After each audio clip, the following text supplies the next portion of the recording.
In Israel, we like to play a game. It's to guess which of the 7 fronts will attack us today.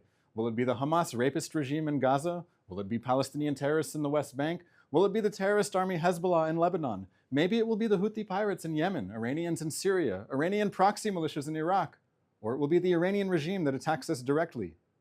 Here's the answer from the past 24 hours.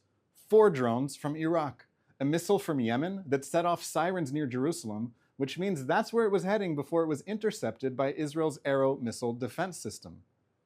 A drone from Lebanon crashed in Israel, sparking a fire. There have been around 50 rockets from Lebanon as of right now, today, which wounded 3 people, and in Gaza, Hamas terrorists continue to fight. It's a 7-front war.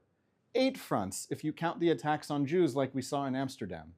This is not a war that we can afford to lose. We will keep fighting until the people of Israel are safe in their own country. We have just seen more evidence of the kind of barbaric way in which Hamas governed the Gaza Strip. The IDF just published 46 minutes of video taken from CCTV cameras inside a Hamas base known as Outpost 17 in Jabalia in northern Gaza. The Israel Defense Forces raided the base in March. The 46-minute video that the IDF published shows Hamas terrorists interrogating and torturing Palestinians in Gaza. It's difficult to watch. The footage is dated from 2018 to 2020. It shows Palestinian detainees in very distressing conditions. They are in unbearable pain. They are chained to floors and ceilings. Bags are over their heads. You can see a Hamas terrorist sitting comfortably in his chair as a prisoner is handcuffed and hanging from the ceiling beside him. It's horrific. This is Hamas. Hamas was the government of Gaza. Hamas brutally crushed any dissent. Hamas tortured anyone it wanted to. The Hamas regime that tortured its own people and filmed it is the same Hamas regime that invaded Israel on October 7th, carried out barbaric atrocities, and filmed it. Hamas is a death cult. The Hamas that exists in Gaza is not the same Hamas that existed a year ago on October 7th. Hamas's military capabilities and its ability to govern the Gaza Strip have been mostly destroyed by the Israel Defense Forces. What remains of Hamas are armed gangs, looters, guerrilla fighters, and those who hold 101 Israeli hostages in underground terror dungeons. When will the war in Gaza end? When will there be a ceasefire? For my answer, I turn to U.S. National Security Advisor Jake Sullivan. Here's what he said on Face the Nation on CBS News on Sunday. He said, "It really today is not Israel that is standing in the way of a ceasefire and hostage deal. It is Hamas. Israel has said it is prepared to do a temporary ceasefire for a number of hostages and then try to build on that to get all of the hostages home. Hamas said no." Sullivan continued. He said, "What they are communicating to the mediators," that's Hamas, "what they are communicating to the mediators is no.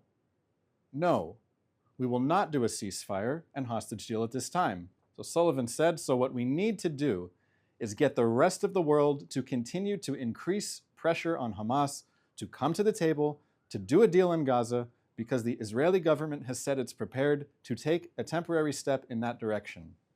End quote. That's exactly the point. We need to increase the pressure on Hamas and increase the pressure on Hamas's patrons, Qatar, Turkey, and Iran, so that Hamas ends the war that it started, releases the hostages, and allows the people of Gaza to build a future of peace and not a future of war. As Hamas continues to fight, Israel has expanded the humanitarian zone inside Gaza. Anyone who wants to send humanitarian aid into Gaza, food, water, medicine, medical equipment, and shelter equipment, can send it into Gaza. There are no restrictions on the amount of humanitarian aid that can enter Gaza. As of this morning, I just looked it up, as of this morning, approximately 684 trucks worth of aid are waiting for collection inside Gaza. The aid has cleared Israeli security checks and it is waiting for collection inside of Gaza. Yesterday, only 25 trucks were collected from the Gazan side of the Kerem Shalom crossing. 25 trucks worth of aid were collected. 684 trucks worth of aid are sitting in the sun, waiting to be collected and distributed. The IDF is currently preparing to open another crossing for aid going into Gaza. This crossing will be at a place called Kisufim, a short distance from Kibbutz Kisufim, which Hamas invaded on October 7th.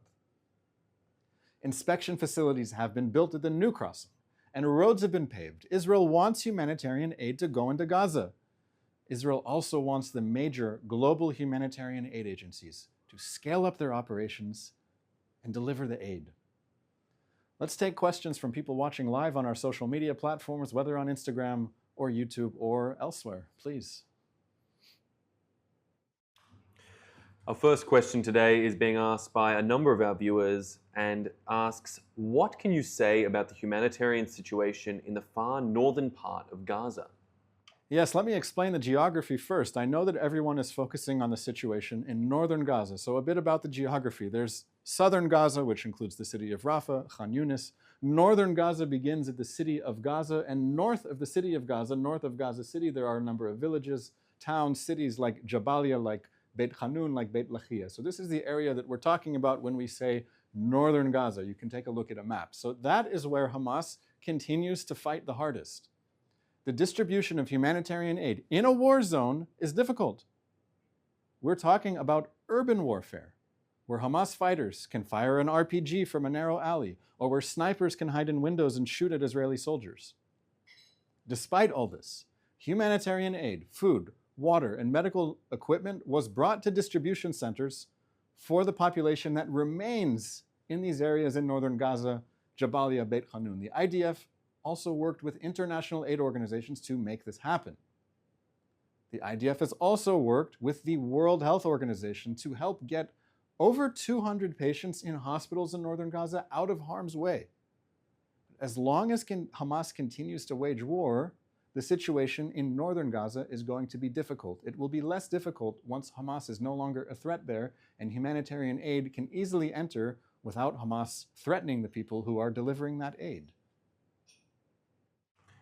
Our next question comes from Apogee Health on Instagram, who asks, how will the expulsion of Hamas from Qatar affect hostage negotiations? And indeed, is it even true?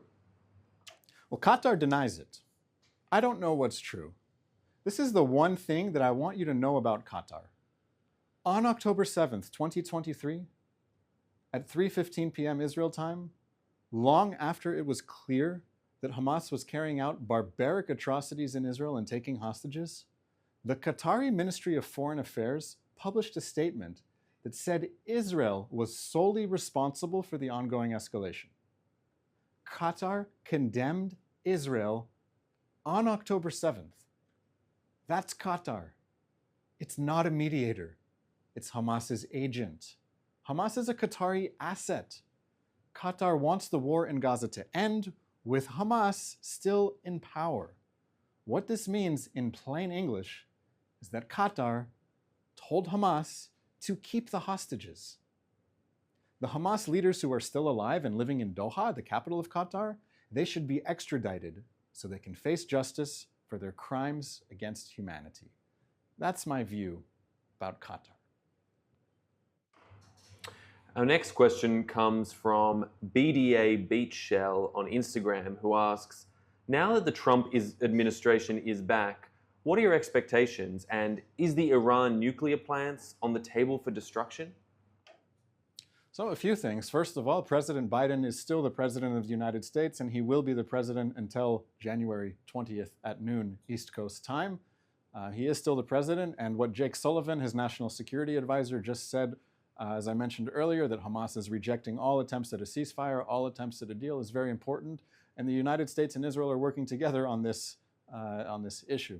Now, what we expect from the incoming Trump administration once it takes office would be the same thing that we hope to have from any U.S. president, which is sympathy, first of all, and understanding that Israel is in the middle of a 7-front war, and the leader, the chief sponsor of this 7-front war is the regime in Iran.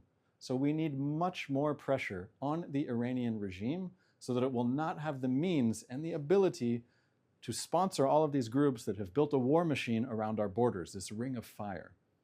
Now, you asked about the nuclear program. This is, of course, the chief concern, is that Iran, which is threatening to destroy Israel, is also developing the capability that will enable it to do so. So Israel's policy is very clear, which is that Iran can never be allowed to develop a nuclear weapons capability. And of course, Israel hopes and expects that the entire world, not just the United States, will understand that Iran cannot be allowed to develop a nuclear weapons capability. We need to increase the pressure on Iran. I think much is possible, and I also hope that when this war ends with Hamas laying down its arms and releasing the hostages, once this war ends, we will need to rebuild what was lost and give a boost to the Abraham Accords, which was where we were before the war started, where there are a number of countries in the region, chiefly the United Arab Emirates, Bahrain, with the quiet support of Saudi Arabia, that was building better ties with Israel. I believe this will be possible, and I hope and expect that the incoming Trump administration will push this just as hard. All right, our last question today coming from Miria Dom G on Instagram, who asks a related question. If the Abraham Accords are revived, will they be expanded to include Lebanon? Should they, sans Hezbollah? It would be amazing if the country of Lebanon would join the Abraham Accords and reach a peace agreement with Israel. I do not see the government of Lebanon even pursuing this option, but it is the obvious option that is in their best interests, and that interest is simply called peace with Israel. Right now, Lebanon has been effectively taken over by a militia. It's Lebanese people, but they answer to Iran. I'm talking about Hezbollah. This is a terrorist army within Lebanon that does not answer to the government of Lebanon, and it, in effect, has enough power in the government of Lebanon to prevent anything being done about the fact that there is a separate militia inside Lebanon. So there's a lot of talk now about ceasefire agreements or UN resolutions. I would hope that the entire international community, the United Nations, the US, the UK, France, anyone who cares about the situation in Lebanon needs to say clearly that the future between Israel and Lebanon needs to be a future of peace, not ceasefires, not UN resolutions, real peace. And if that happens, if Lebanon gets the message, if Hezbollah is pushed out of the picture, then it would be possible for Lebanon to join something like the Abraham Accords, and I think we should aim high, and this, yes, it should be our goal. Thank you so much for all of the questions. If you have any others that I didn't get to, you can message me on my personal social media. I'll try to look at them. We are here live every day, Sunday to Thursday, Israel time, 3 p.m. That's 8 a.m. on the East Coast. Thank you so much for watching. I'm Daniel Rubenstein. I wish you a lovely day.